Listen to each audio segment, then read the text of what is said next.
Blok rus op 'n tafel. Die tafel staan op 'n betonvloer. Die normaalkrag word deur N verteenwoordig. Watter een van die volgende kragte sal 'n aksie-reaksiepaar vorm met die normaalkrag N? A. Krag van die blok op die aarde. B.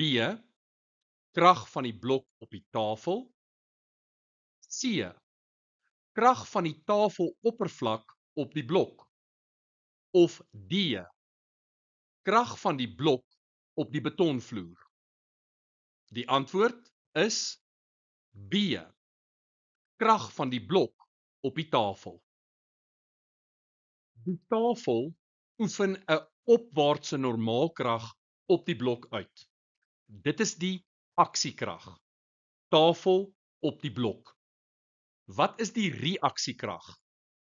Volgens Newton se derde wet is dit die blok se krag op die tafel. Dit is 'n afwaartse krag van gelyke grootte as die normaalkrag.